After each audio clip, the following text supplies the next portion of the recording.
اعوذ باللہ من الشیطان الرجیم بسم اللہ الرحمن الرحیم۔ سورہ نساء آیات نمبر 105 تا 115 میں مسلمانوں کو قرآن کے مطابق فیصلہ کرنے، بد عہدی اور خیانت سے بچنے اور بد عہد لوگوں کی حمایت نہ کرنے کی تاکید۔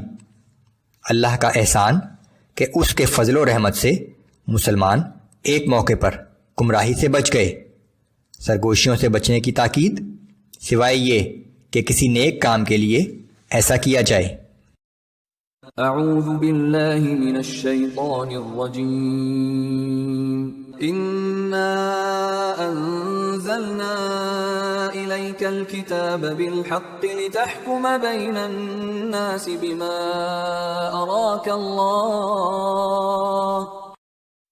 اے پیغمبر صلی اللہ علیہ وآلہ وسلم، بے شک ہم نے آپ پر ایک سچی کتاب نازل کی ہے تاکہ آپ اللہ کے عطا کردہ علم کے مطابق لوگوں کے درمیان فیصلہ فرمائیں۔ وَلَا تَكُنْ لِلْخَائِنِينَ خَصِيمًا وَاسْتَغْفِرِ اللَّهَ إِنَّ اللَّهَ كَانَ غَفُورًا رَحِيمًا۔ آپ کبھی بھی خیانت کرنے والوں کی طرفدار نہ بنیں اور آپ اللہ سے مغفرت طلب کیجئے، بے شک وہ بڑا بخشنے والا اور ہر وقت رحم کرنے والا ہے۔ وَلَا تُجَادِلْ عَنِ الَّذِينَ يَخْتَانُونَ أَنفُسَهُمْ إِنَّ اللَّهَ لَا يُحِبُّ مَنْ كَانَ خَوَّانًا أَثِيمًا۔ اور آپ ایسے لوگوں کی طرفداری اور حمایت نہ کریں جو خود اپنے آپ سے خیانت کر رہے ہیں، یقیناً اللہ کسی ایسے شخص کو پسند نہیں فرماتا جو بڑا بددیانت اور بدکار ہو۔ يستخفون من الناس ولا يستخفون من الله وهو معهم إذ يبيتون ما لا يرضى من القول وكان الله بما يعملون محيطا۔ یہ اپنی حرکتوں کو لوگوں سے تو چھپاتے ہیں لیکن اللہ سے نہیں چھپا سکتے، اور وہ تو ان کے ساتھ اس وقت بھی ہوتا ہے جب وہ رات کو چھپ کر ایسی باتوں کے متعلق مشورے کرتے ہیں جو اللہ کو ناپسند ہیں، اور یہ جو کچھ بھی کرتے ہیں وہ اللہ کے احاطہ علم میں ہے۔ ها أنتم هؤلاء جادلتم عنهم في الحياة الدنيا فمن يجادل الله عنهم يوم القيامة أم من يكون عليهم وكيلا۔ ہاں تم وہ لوگ ہو جو دنیا کی زندگی میں ان خیانت کرنے والوں کی طرف سے جھگڑ رہے ہو، پھر قیامت کے دن ان کی طرف سے اللہ تعالیٰ سے کون جھگڑے گا، یا وہ کون شخص ہے جو اس دن ان کا وکیل اور طرفدار بنے گا۔ وَمَن يَعْمَلْ سُوءًا أَوْ يَظْلِمْ نَفْسَهُ ثُمَّ يَسْتَغْفِرِ اللَّهَ يَجِدِ اللَّهَ غَفُورًا رَحِيمًا۔ اور جو شخص کسی بدی کا ارتکاب کرے یا اپنی جان پر ظلم کر بیٹھے پھر اللہ تعالیٰ سے معافی کا طلبگار ہو تو وہ اللہ کو بڑا معاف کرنے والا اور ہر وقت رحم کرنے والا پائے گا۔ وَمَن يَكْسِبْ إِثْمًا فَإِنَّمَا يَكْسِبُهُ عَلَى نَفْسِهِ وَكَانَ اللَّهُ عَلِيمًا حَكِيمًا۔ اور جو شخص کسی گناہ کا ارتکاب کرتا ہے تو وہ اپنی ہی ذات کے لیے اس کا وبال کماتا ہے، اور اللہ تعالیٰ سب کچھ جاننے والا اور بڑی حکمت کا مالک ہے۔ وَمَن يَكْسِبْ خَطِيئَةً أَوْ إِثْمًا ثُمَّ يَرْمِ بِهِ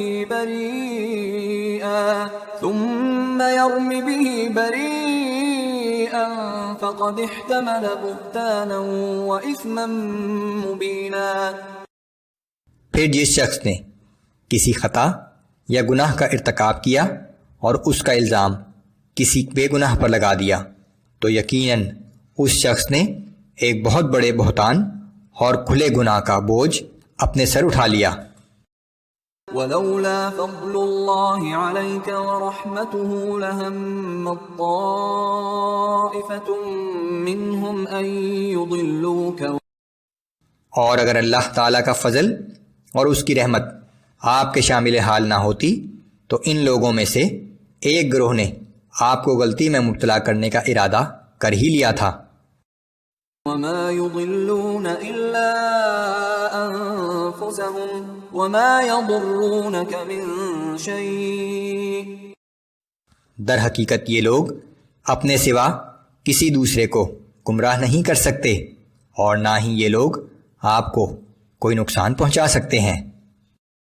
وَأَنزَلَ اللَّهُ عَلَيْكَ الْكِتَابَ وَالْحِكْمَةَ وَعَلَّمَكَ مَا لَمْ تَكُنْ تَعْلَمْ وَكَانَ فَضْلُ اللَّهِ عَلَيْكَ عَظِيمًا. اور اللہ نے آپ پر کتاب اور حکمت نازل فرمائی ہے اور آپ کو وہ باتیں سکھائی ہیں جو آپ خود نہیں جان سکتے تھے اور اللہ تعالیٰ کا آپ پر بہت بڑا فضل ہے. لا خير في كثير من نجواهم إلا من أمر بصدقة أو معروف أو إصلاح بين الناس.